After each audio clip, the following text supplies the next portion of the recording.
Hi, I'm Stuart Smith, and my words for this session is fire-safe farming.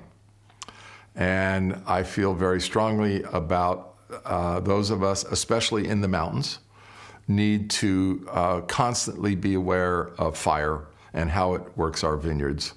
My brother and I grew up in Southern California. Southern California, the research now shows that all of the major fires were in Southern California up to the turn of the 21st century. And at that point, they shifted to the north. And a lot of people in the Northern California area were caught unawares of fires because there hadn't been any up here of any substance. But for Charlie and I, it's always been a concern. As a matter of fact, when Charlie was a 12-year-old Boy Scout, he got called out on a fire line in Malibu.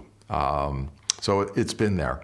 So when I talk about fire-sensitive farming, fire-wise farming, we farm in a way that the vineyard should be a fire break, and that means the fire can't go through it. And to do that, we do spray underneath our vines.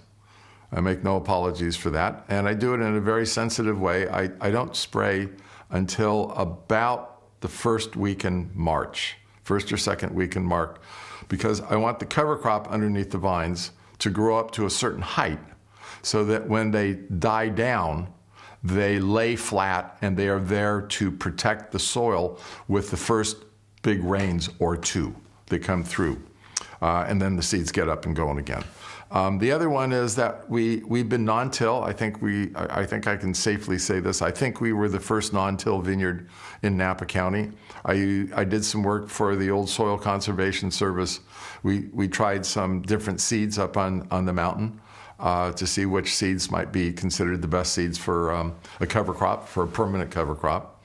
And it's kind of interesting when you're looking for a seed for a cover crop. It's really quite interesting because you're looking for a seed that will come up with the first substantial rains. It will grow as the winter gets continually darker and colder. The roots have to go out and spread themselves out in a fine root bases. You don't want a tap root that goes down deeply because you want all of those roots to go out and spread and keep as soil erosion.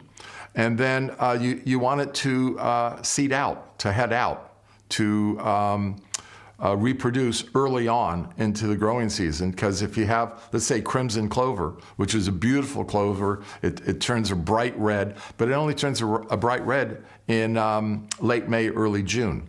And that does you no good in the vineyard because you've got to cultivate your vineyard because it starts growing right around the end of mid-late March. So those are the things that we're looking for with the cover crop. And to keep the fire down, we then chop it reasonably low. We have we mow it. It's like growing a lawn. Only we never irrigate the lawn. It just grows up. We mow it.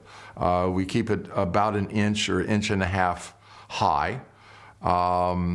And that allows for almost any kind of storm to come through to protect the soil from any erosion. For instance, on October 24, 2021, we had a massive rainstorm come through. We had 14.5 inches in one day, had no soil erosion because we'd been non-till.